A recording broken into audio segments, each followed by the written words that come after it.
Discussions in Depth Psychology is powered by Pacifica Graduate Institute. Your host is Bonnie Bright.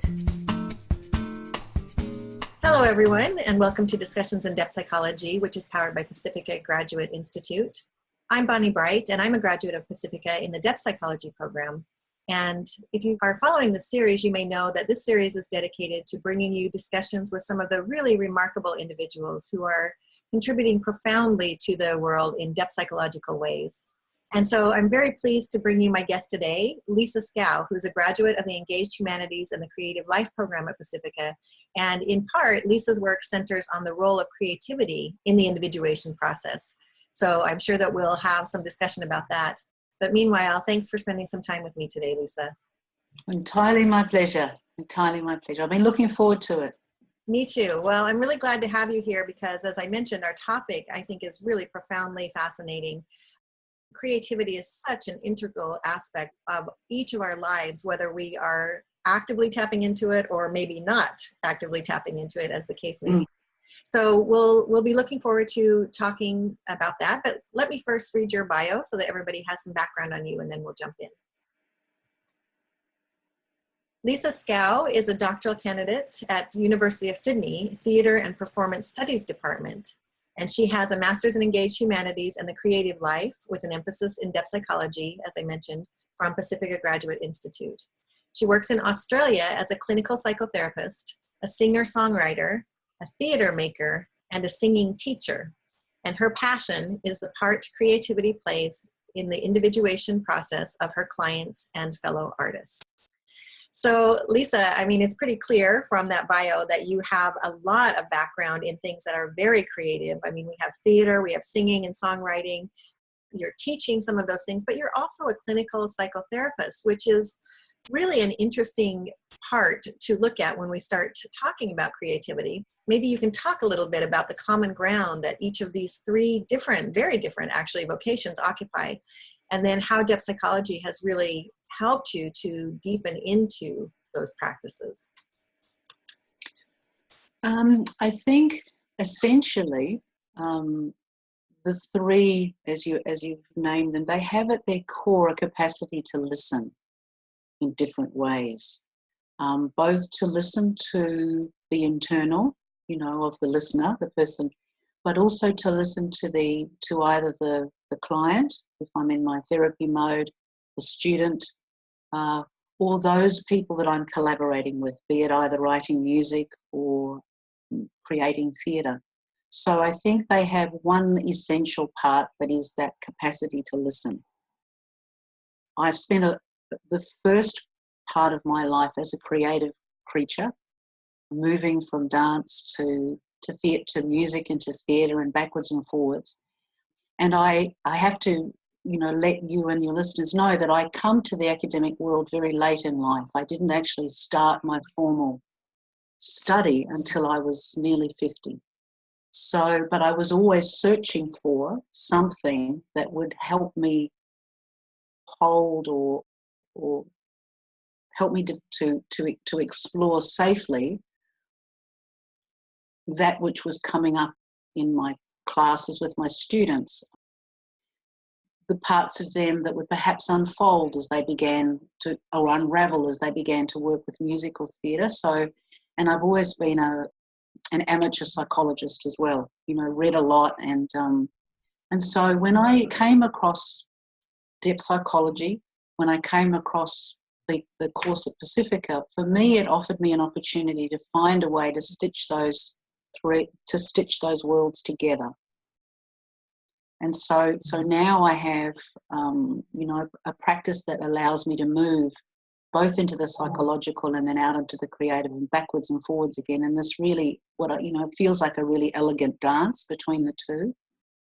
So I would say what has, lies at the heart of those three practices is the capacity to listen and to create a space for another human being to inhabit, in which they are witnessed in their process, whatever that process might be, whether it is in fact going through the remembering and the healing from deep trauma, which is what I deal with in my psychological practice, or whether it's, you know, the process of saying I want to create a piece of theatre, and then so we sit in what is essentially an empty space and we wait for something to arise, which is also what happens in a therapy room. You know, you have these two people who sit in a space together and wait. I love that. You know, I'm not sure that most people would necessarily think about the idea of listening as being creative. But when you actually take a pause and listen to that idea itself, it becomes very clear to me that it's exactly as you're saying, that there is from this space something that can emerge that is not emptiness, right? There's something there. It's kind of that whole pregnancy, that where there's something waiting or laying in wait to emerge. And we just have to allow the process to be able to happen. And if we do not make that space, then it cannot simply emerge. So it's really interesting that you're making that correlation between creating a play or maybe something else that's also creative, the act of creation itself, and also being in the therapy room. Because being a therapist, you probably have already made that correlation that that's also a creative process. Psychotherapy as a creative process. Could you maybe share a little bit about how you feel about that? I absolutely agree with you. It is a creative process, or process, as you would say. You know, if we just spend a moment, you know, considering what actually creativity is, and what having a capacity to enter into a creative act actually is. It is bringing that which is unique into a relationship with something else, an other, be it another human being, be it an idea, being an image, being able to recognize that which is the same, that which we resonate with, being able to recognize that which is different and that which we, you know, have no immediate understanding of. And then finding a way to let something new arise from that meeting point and that spark of meeting. And I think that you know, my greatest challenge as a therapist is to trust that process, to not feel like I need to actively be doing something or pushing something or, you know, digging around. My greatest challenge is to actually trust that if I simply provide the space and sit in it in as open a capacity as I can possibly manage, then something will arise, which, you know, may surprise both myself and my client. Mm-hmm. Yeah, I like the idea of surprise and how that can emerge for us. So several of the things that you just mentioned for me are depth psychological. Maybe listening seems to be more of the kind of fundamental idea around that. But you just also mentioned this whole idea of the other, which we often talk about in depth psychology, and the need to come into relationship with not just one other, but sometimes many different others in our lives, things that we don't really connect with ourselves or that we have some sort of barrier between. And then, of course, the idea that we're all interconnected and that there is this need to bring into relationship all of these various parts of ourselves and our world. Can you expound on that, or are there other depth psychological formal kind of aspects that you have been able to bring into either your therapeutic practice or into the practice of the arts? If you know, if I could say to begin with that the most potent thing that I came across at the very beginning of my, you know, relationship with depth psychology and the work of Jung and others is this notion of archetypes, these shapes or patterns that repeat across cultures and across time. And when I kind of met those more formally, it gave me a tool in my therapy practice to actually sort of recognize that there are there's such a rich world in that notion of archetypes that I can work with my clients, so that they begin to experience not only their own personal sense of self, but they begin to recognize that they are part of a much bigger story, a story that crosses time, culture. And I think that there's something profoundly liberating in that, and there's something that allows people to, if I could say, almost relax and release into something that they might not necessarily be able to inhabit if they're only obsessed and focused on their own experience. Being able to relax into that idea of network, and perhaps of a net that they're part of, and that may at sometimes even hold them when they're not able to function well. They are actually part of something that's moving around them all the time. So people who struggle with loneliness and isolation and loss and grief and disconnection and disassociation, that idea of being part of a story that's much, much bigger than them seems to help. It really does seem to help. In terms of my students, theatre is predicated on the creation of work that arises out of archetypes. So, it's a playground, if you like, for that kind of work.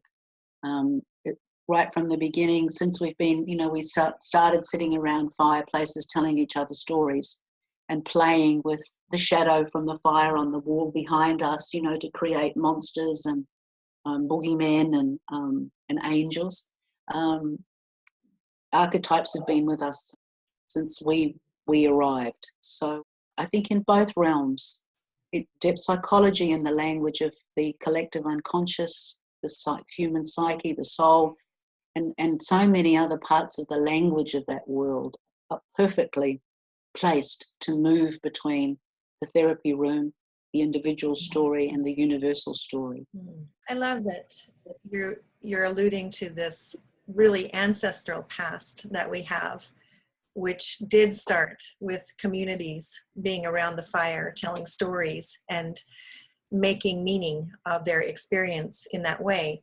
And this makes me think a lot about the idea of presence, which is kind of a collective experience, also a very archetypal experience on so many levels. And so I'm wondering about the connection between story and your work with theater, and then your work with clients, again, just following these threads of how these all connect together. Do you find that the stories that are emerging from your work with clients and with the theater are profoundly archetypal? And as such, does that then provide a touchstone that you can actually concretely engage with to bring them to greater awareness around something that's happening in their lives, their story, so to speak? Archetypes provide us with an opportunity to explore potential difference, and they give us a chance to, if I could use a metaphor, to walk into a cupboard of clothes and try on something and experience what it's like to dwell in a place with a beautiful hat and a coat. And then when we're finished with that experience, we can just put it down, divest ourselves of it, having been changed by it, and put on another one. So, in the theatre world, the idea of costume is, part of the fabric, literally part of the fabric of how theatre is created. But in the therapy room, if a person is very, very stuck in a singular view of their existence, their past, to be able to provide them with an opportunity to first tell their story, and then go back and look at different aspects of the story. If we use a cinematic term, to light it differently, to bring it to a different frame, either a close-in frame or a wider frame, to enter into the story through a different door, to inhabit it as a different archetype. So, what's it like to be the hero in your story?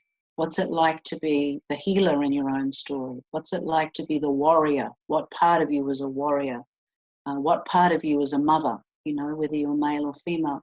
It really brings the idea of play, if you like, into the room. And I don't mean that in just its light sense. That is useful, but it makes it pliable. And if we look at even the level of how we now in neuroscience know more about the plasticity of the human mind, the human brain, it seems to me that that our psyche is plastic as well. There is a plasticity to it. And we can move in and out of it through any door. And the majority of my clients, I would say, are stuck in one single room. They either don't know that there's a door here, they've never entertained that idea because of their life experiences. So these ideas of archetypes, which are fluid shapes, really does help. It provides a paradigm, if you like, that's very easily inhabited because it's an invitation to play.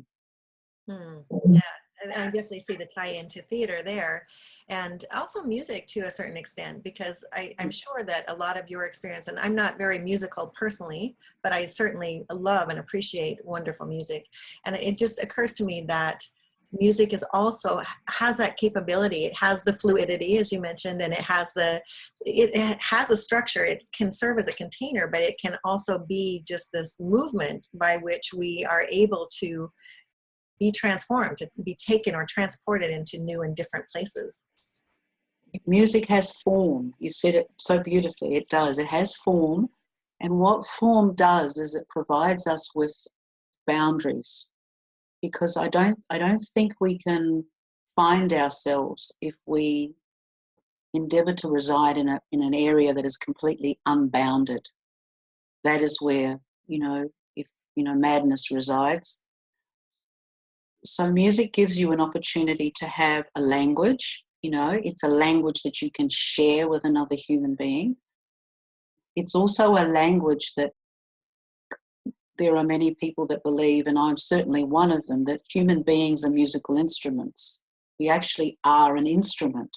So, for example, if you and I, Bonnie, were to sing the same note together, I would intone a note and then you would join me on it. Instantly, we are on a cellular level, on an imaginative level, on a cognitive level, we are vibrating on many, many layers of meeting one another. I've had instances in my teaching practice where I would have a student begin, and one of the things that I do is I ask them to bring a song that they've chosen that speaks to them to share with me, and they do that over the course of time with me. And, without fail, someone will bring a song, will begin to sing it, and will either be unable to sing it because they're starting to cry, or perhaps starting to laugh. And what that does is that music then gives us a little leverage, if you like, a little way in to being able to uncover what it is that's at the heart or the center of what it is that's actually driving that emotional reaction in them. Because what music does is it stops our intellect, that hard part of ourselves that just can talk ourselves out of anything, basically, any emotion. We can talk ourselves out of it, we can block it. Music takes you to an emotional level, which is unavoidable. Takes you to the heart of things, and it does it very, very quickly.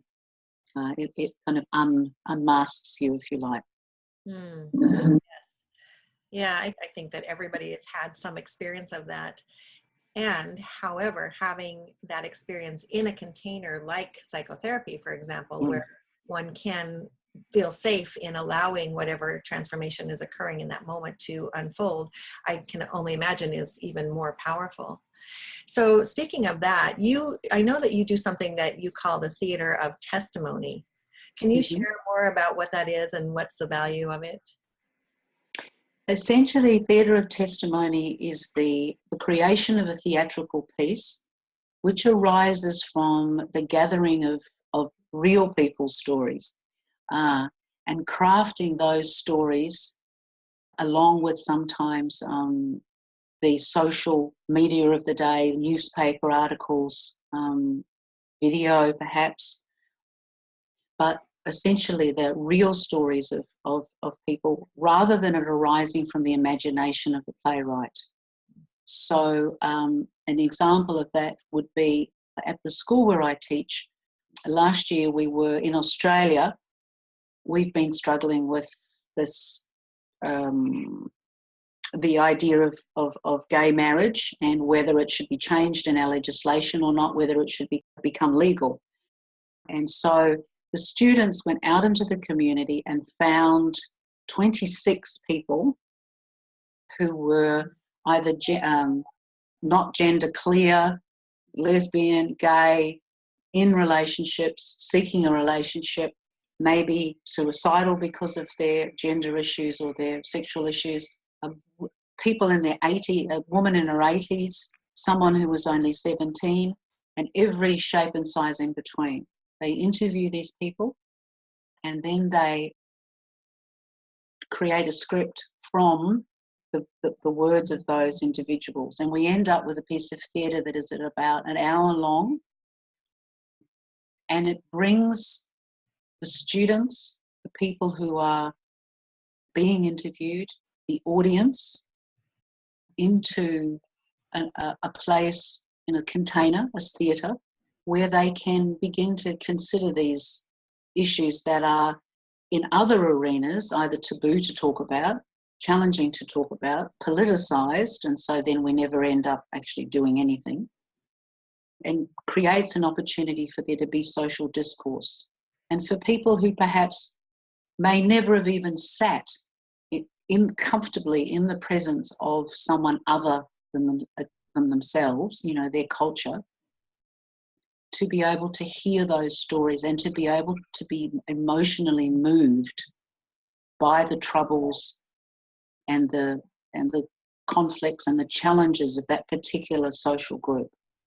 And so, you know, what arises from then is hopefully, if it's done well, is social change. And I think at the heart of artistic endeavour, that's essentially what we must in these modern times bring our emphasis to, because it is the voice of the artist that will bring social change. Yeah, I absolutely believe that. And I think that it's such a powerful way to begin to look at a lot of the cultural crises that we're facing right now. And this capacity to be able to tell our stories and be witnessed is certainly a beginning of that. And for people to be able to be moved by that process. So it's not affecting only the individual who is allowed and enabled to tell their story, but also for everybody who is there. And it kind of creates a ripple effect, I think, where that is able to go out into the world and into the culture. I know that you've been doing a lot of research and writing lately on how theater making can be transformational for healing the earth and the psyche in conjunction with one another. Would you like to say a few words about what you're thinking about that, or what your research has shown you there?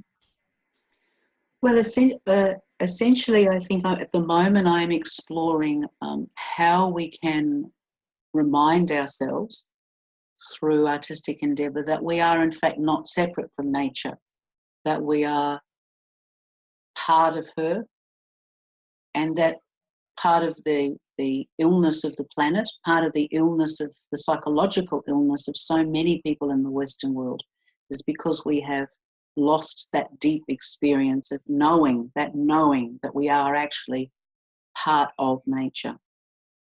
So I am very interested in what happens to human beings who are displaced. We have these current refugee issues and immigrant issues, asylum seeker issues in Australia, and you do also in America at the moment. I'm very interested in what happens to people who travel to the other side of the world, to a place that is at the beginning of their experience not home, and how do they put down roots, how do they begin to make that place home, and how might that experience be facilitated by the creative process, by the sharing of stories. Yeah, it's just brilliant. I really, really appreciate that you're interested in that particular kind of work. And of course I am as well. And so I think that the more of us who can begin to look at it from a depth psychological perspective, the more we can begin to initiate some of the transformation that is greatly needed. And even people who have never heard of depth psychology before can still benefit from that kind of approach. So it just brings me back to this whole idea that by being able to be more creative in our processes, and by being able to found it more wholly on a depth psychological understanding, which is the understanding of archetypes and the unconscious and those processes that are going on below the surface of things, so to speak, it begins to take root in a way that I think is not always obvious, but can be profoundly transformational. So I really like that about it. And of course, that brings us back to the idea of getting one's education in a depth psychological program, which obviously you did at Pacifica in the Engaged Humanities and the Creative Life program. Maybe we can just take these next few minutes and talk a little bit about your experience with the program, how you ended up actually going there, choosing that particular program, and what you've learned from it that you are now able to bring into your work, just as you've been describing. The way that I ended up in Pacifica was actually a really lovely example of the way depth psychology operates. I was quite literally sitting in my office, bored, frustrated, stuck, if you like, caught in, in a little eddy in my own life where I wasn't, how rivers have these little eddies? I was caught in an eddy, and I was going through my daily life round and round and round in a circle, but nothing was really dropping into me. And I was flipping through, as you do when you're, a therapist, you've got to do the set learning, the set, personal development stuff, professional development. And I came across an article that had one paragraph about Pacifica, and something in me went ping.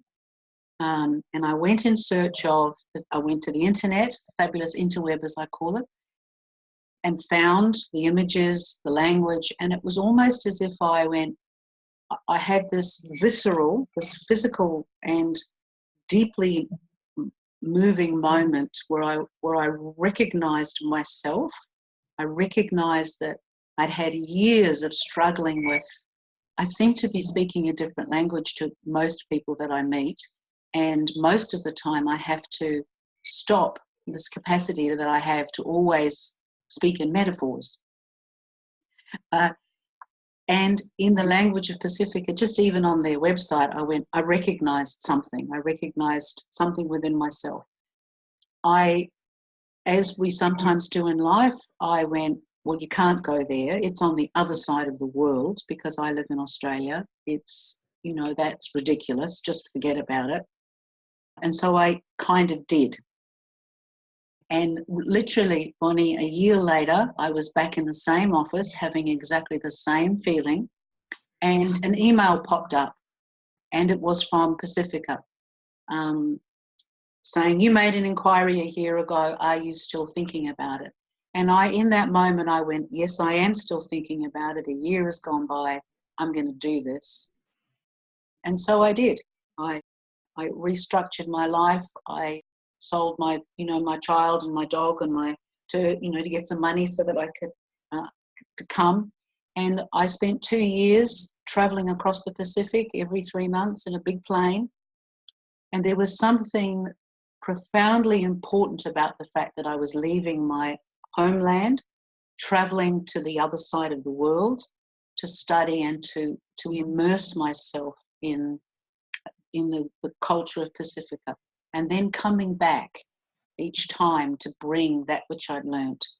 I think the fact that I had travelled from another country was really important, because as we move further into the future, and as you and I are currently doing, I'm on the other side of the world still, and yet you and I are in dialogue, and there's something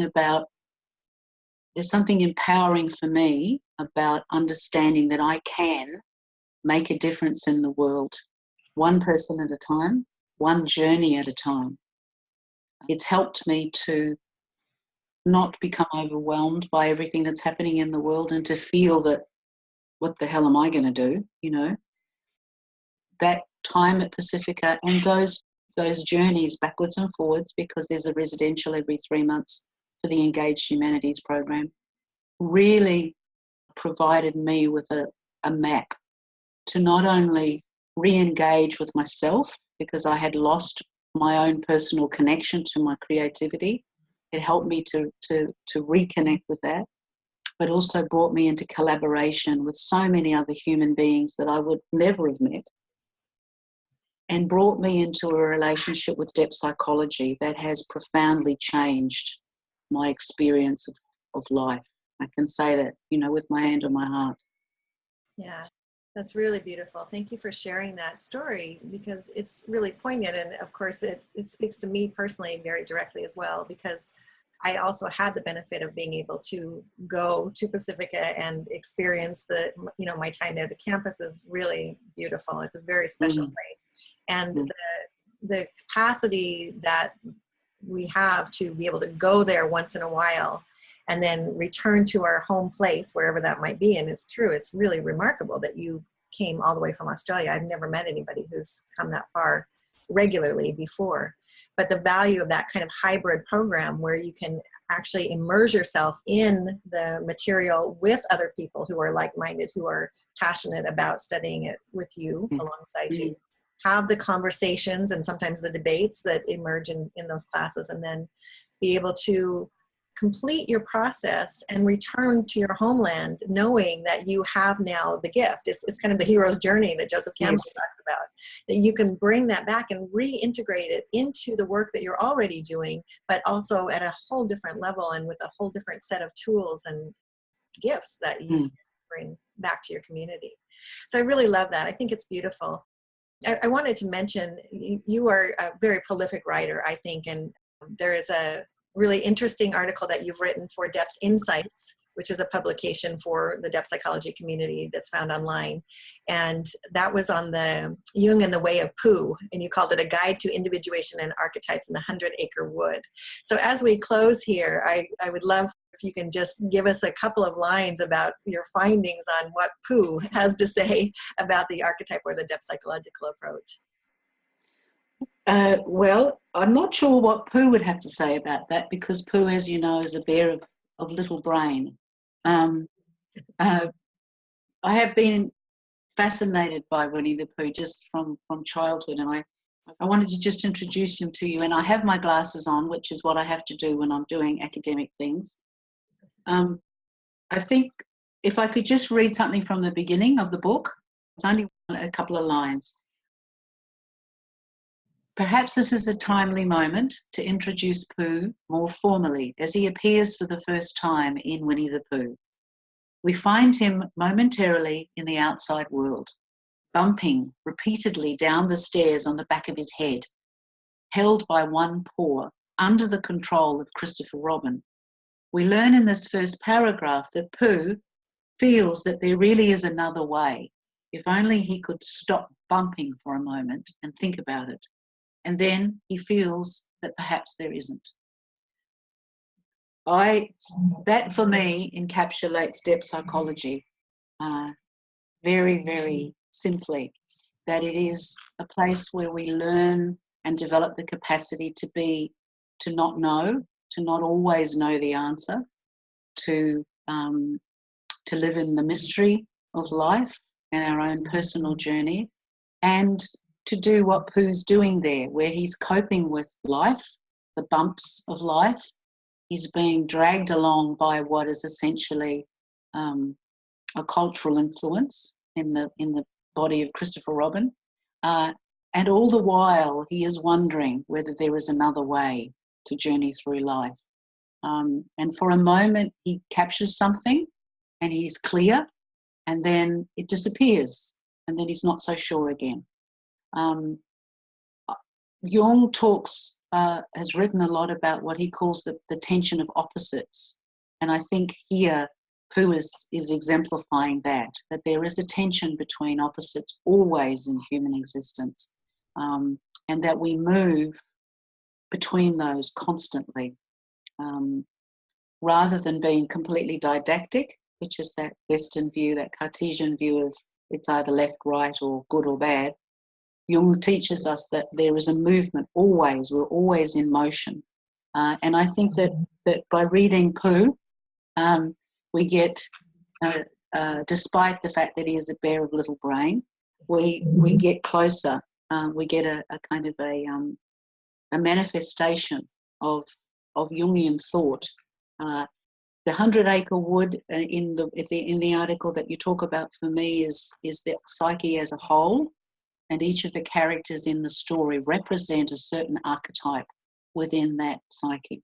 And so, I couldn't send you to a better book, I think, that exemplifies Jungian thought than the work of A.A. Milne and Winnie the Pooh.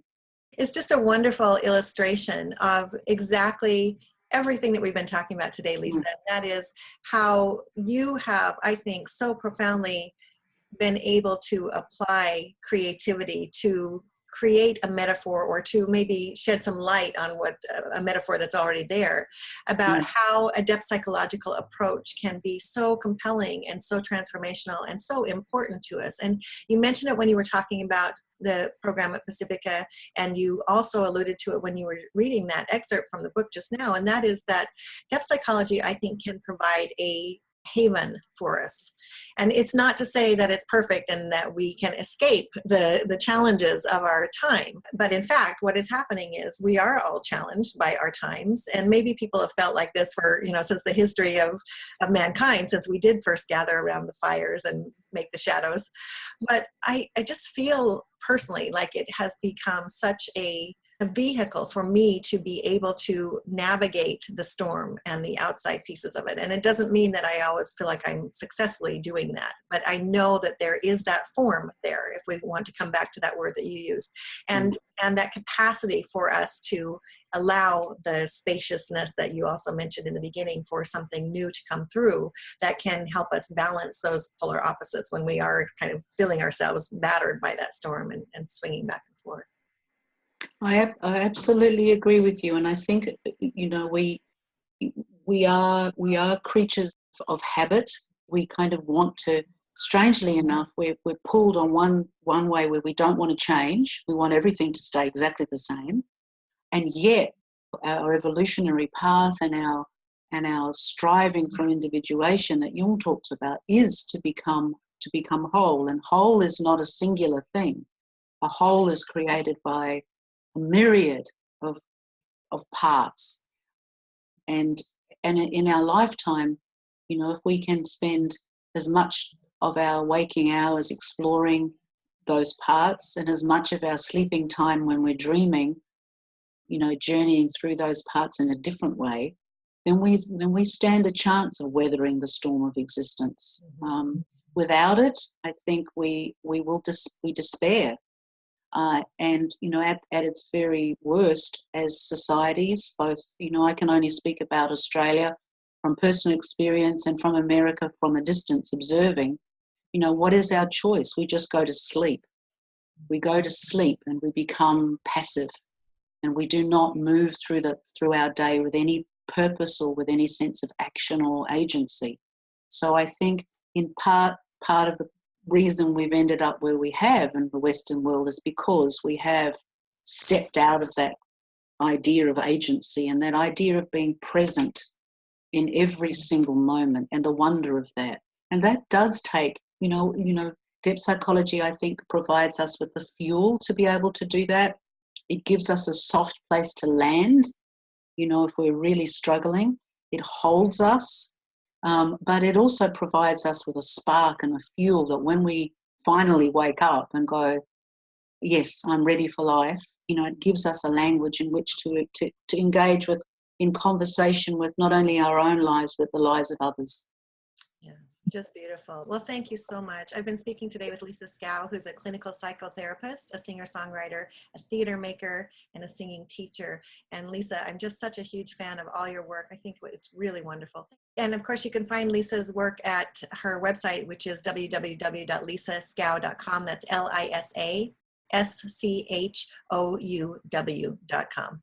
Wonderful. Thank you so much for spending some time with me today. Thank you, Bonnie.